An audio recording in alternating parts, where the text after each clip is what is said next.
నమస్కారం గురుగారు. నమస్కారం అమ్మా. ఒక సందేహం గురువుగారు. ఆడవాళ్ళు నెలసరి టైంలో గుళ్ళోకి వెళ్ళొచ్చా?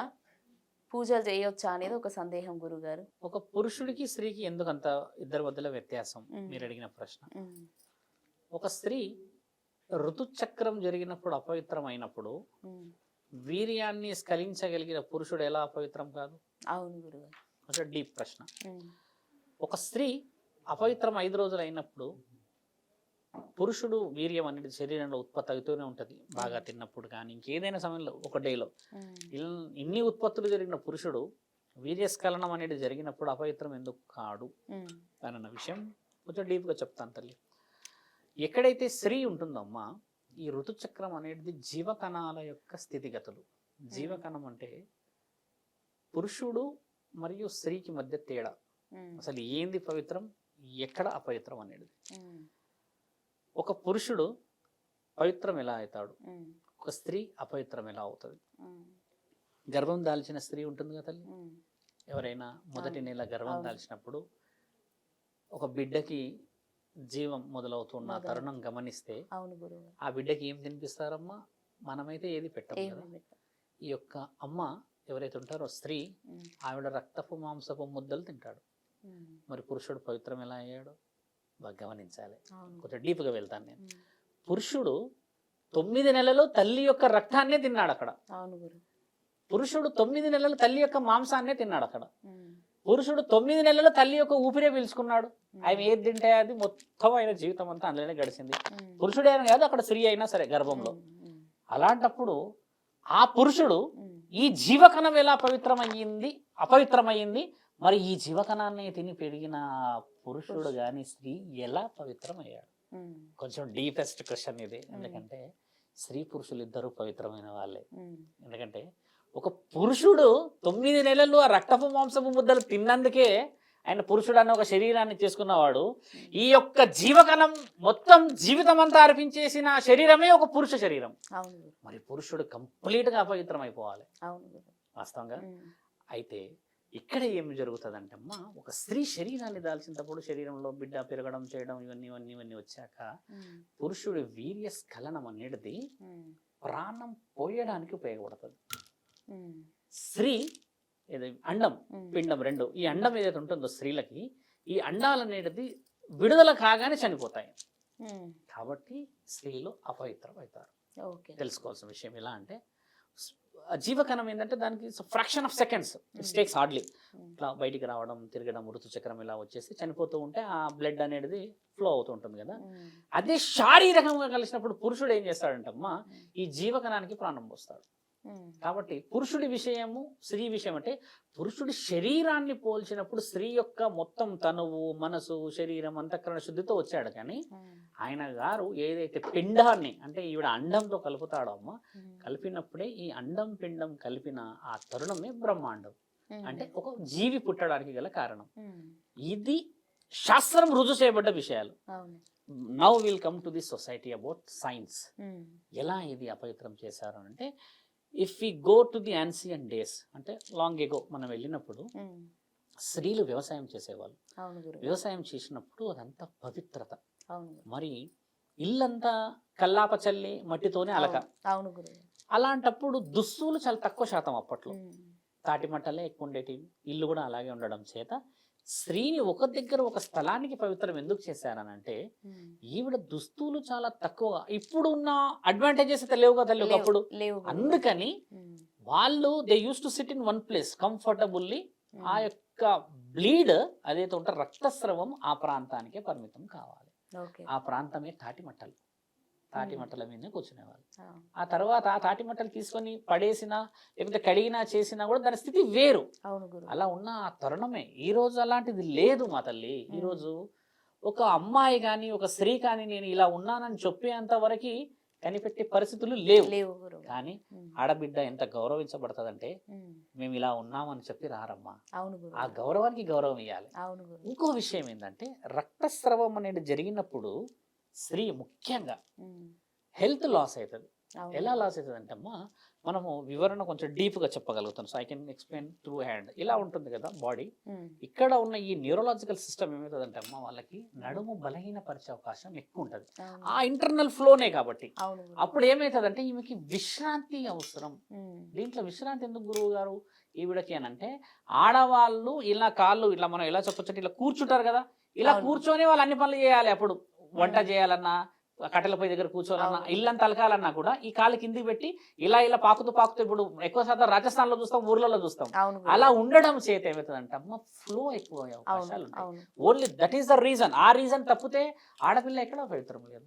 అవును. రక్తస్రావం మగవాడికి కూడా అవుతుంది. ఇక నాకు వస్తే నేను కూడా పవిత్రమే అయిపోతాను. ఉమ్, కాకపోతే నేను కోసినప్పుడు వచ్చేసేది ఏదైతే ఉంటుందో మా కణాలు, ఉమ్, అవి బయట ఉన్నా లోపల ఉన్నా చనిపోయే అవకాశాలు లేవు. ఉమ్, కానీ స్త్రీ గర్భంలో కణాలు చనిపోయే అవకాశం ఉండడం చేత ఉమ్, చనిపోయిన ఆ గర్భం ఉమ్. గుడిలోకి రాకూడదు అనేది శాస్త్రం.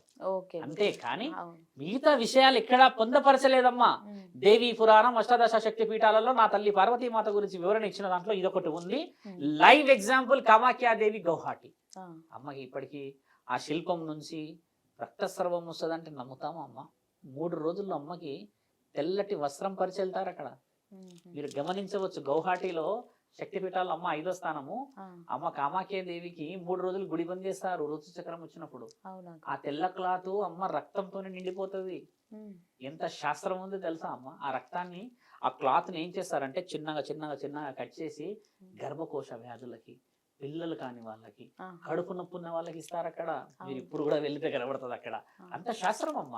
నా స్త్రీ ఎలా పవిత్రం అవుతుంది? మన స్త్రీ, మన ఉమ్. భారత స్త్రీ, మొత్తం స్త్రీయే, యావత్ భారతదేశం కాదు ప్రపంచము, ఒక స్త్రీ ఎలా పవిత్రం అవుతుంది? ఉమ్, ఇక్కడ తెలుసుకోవాల్సింది ఏంటంటే, అవును. పవిత్రం స్త్రీ కాదు, ఒక కణం చనిపోవడం అనేటిదే. ఉమ్, అయితే గుడిలోకి ఎందుకు వెళ్ళకూడదు అంటే, గుడి అనేది ఒక కాస్మిక్ ఎనర్జీ. అవును. అవును గురువు గారు. అక్కడ వేదాలు, మంత్రాలు, ఉచ్చారణలు, దైవాజ్ఞలు, పూజలు, దద్దోజనాలు, పులిహోరాలు, వేద మంత్రాలు, వేద పాఠాలు ఉండడం చేత స్త్రీ ఆ విధముగా ఆజ్ఞ ప్రకారంగా రాకూడదని చెప్పడం, ఈవిడకి ఆ విధమైన ఆలోచనతో విశ్రాంతి ఇవ్వడం. ఈ విశ్రాంతి ఇవ్వడానికి పెద్దలు చేసిన వ్యూహం. అవును. ఇప్పుడు ఈవిడ ఏం చేస్తుంది, అప్పట్లో కడవలలో నీళ్లు తేవాలి, అవును గురువు. సముద్రంలో ఆ నదిలో ఎతుక రావాలి, అవును. వాళ్ళు ఫర్ లాంగ్ నడవాలి. ఉమ్, ఇవన్నీ ఆలోచన చేసి 5 రోజులు విశ్రాంతి ఇచ్చారు తల్లి. ఉమ్, 5వ రోజు మంగళ స్నానాలు చేసి గుడికి వస్తారు. ఇప్పుడు ఇక్కడ మీరు అడిగిన ఈ ప్రశ్నలో ఉమ్. పవిత్రమైన వాళ్ళు ఎవరు, అపవిత్రమైన వాళ్ళు ఎవరు అర్థమైందా? అర్థమైంది. ఇద్దరు. కాకపోతే మనం గుడికి వెళ్ళిన తర్వాత ఆ. సడన్ గా ఋతుస్రావం అయితే పరిస్థితి ఏంటి అనేది క్వశ్చన్. సడన్ గా ఋతుచక్రం అయింది అనుకో అమ్మా, బాగా గమనించండి. ఏ పరమాత్ముడు నీకు శాపం పెట్టాడు అక్కడ. అవును. ఎందుకంటే మరి మీరు అడిగిన ప్రశ్న కొంచెం డీప్గా వెళ్తా. ఉమ్, ఋతుచక్రం అయింది గుడిలో. ఉమ్, ఒక స్త్రీ 4 చుట్లు 5 చుట్లు తిరిగి బయటపడ్డది. ఉమ్, ఋతుచక్రం అయిపోయినాక వచ్చేసింది. 5 రోజులు ఋతుచక్రం అయిపోయింది. ఉమ్, 5 రోజులు ఋతుచక్రం అయిపోయినాక ఆవిడ మళ్ళీ గుడికి వచ్చింది అనుకుందాం, అవును గురువు. మంచి మంగళ స్నానాలు చేసి. ఈ ఋతుచక్రం అనేది రక్తస్రావం కదమ్మా. ఉమ్, ఈ రక్తస్రావం ఎక్కడుంది? స్త్రీ శరీరంలో ఉందా, గుడిలో ఉందా?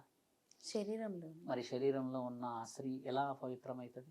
ఉమ్, బాగా గమనించాల్సిన ప్రశ్న. నేను మళ్ళీ చెప్తా, మీకు అర్థం కాలేదు. ఉమ్, శరీరంలో ఉన్నది కాబట్టి ఉమ్, నెల అయితే 5 రోజులు ఋతుచక్రం జరుగుతుందమ్మా. ఉమ్.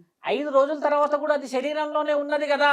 ఓకే. మరి ఎలా అపవిత్రమైంది ఆ స్త్రీ అంటున్నాను. ఆహా, ఓకే. బయటికి రావడం అనేది జీవకణం చనిపోతుంది కాబట్టి ఉమ్, అపవిత్రమవుతుంది. ఉమ్, నేనైనా అంతే. ఉమ్. వీర్యస్ఖలనం అనేది జరిగిన పురుషుడు గురించి అంటే శరీరంలో ఉత్పత్తి అయినది అపవిత్రం ఎలా అవుతుంది? అవును గురువు. బయటికి వచ్చి అది చనిపోవడమా, ఉమ్, జీవకణం అని అన్నాను నేను. అవును ఆ గురువు. జీవకణం అనేది చనిపోతుంది స్త్రీ విషయంలో కాబట్టి ఉమ్, పవిత్రము అపవిత్రము.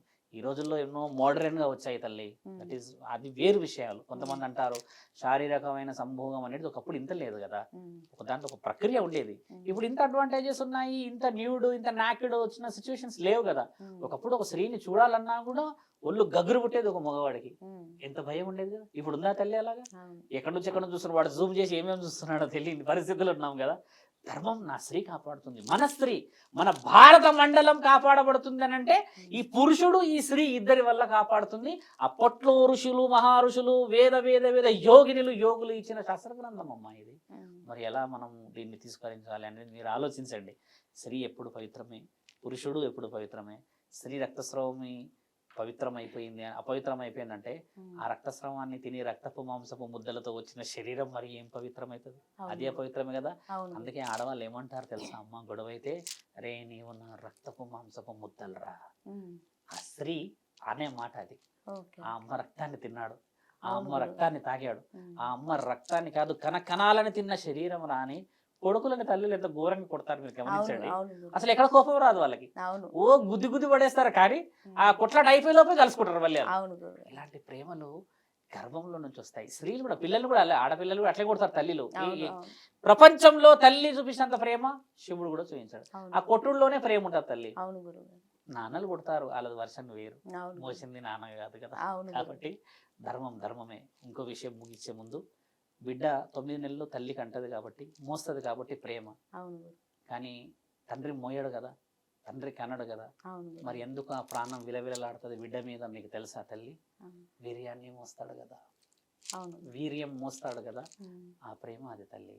గమనించాల్సిన ప్రశ్న. అవును నేను తిరుపతిలో ఒక ప్రసంగంలో చెప్పా, ఉమ్, వాళ్ళు చాలా వండర్ అయ్యారు. అది ఎంత వివరణ స్వామి, ఉమ్, చెప్పలేక ఉన్నారు కదా అని అంటే, ఉమ్. పురుషుడికి ఎందుకు ప్రేమ ఉంటుంది? అవును స్త్రీ అంటే గురువు. మోస్తుంది, అవును స్త్రీ గురువు. అంటే 9 నెలలు ఇబ్బందులు పడుతుంది, అవును ఎన్నో నరకాదన పడుతుంది. పురుషుడికి ఎందుకు ఉంటుంది అని అంటే, అవును. నేను చెప్పా పురుషుడు మరి వీర్యాన్ని మోయట్లేడా తల్లి? ఉమ్, కాబట్టి ఆ వీర్యానికి ఉన్న శక్తే అండం, ఉమ్, ఈవిడకున్నది పిండం. ఉమ్, అండం పిండం వీరిద్దరిని కలిపిన వాడు పరమాత్ముడు. కాబట్టి అండం పిండం బ్రహ్మాండం. ఉమ్, బ్రహ్మాండం ఎందుకు ఏంటంటే, నీకు జీవం అక్కడ రావడానికి, నీ ప్రాణం అక్కడ నిలబడడానికి, నీ ఆత్మ శుద్ధి కావడానికి ముఖ్యమైన కారకుడు నా తండ్రి మహానీయుడు, ఉమ్, మహాముఖ్యండి. ఉమ్, ఆయన ఇచ్చిందే కదా ఆత్మబలం. అవును గురువు. ఈ విధంగా శాస్త్రాల్లో ఎన్నో ఉన్నాయి తల్లి. ఉమ్. అదమ్మా. చాలా చక్కగా వివరించారు. ధన్యవాదాలు గురువు గారు. నమస్కారం.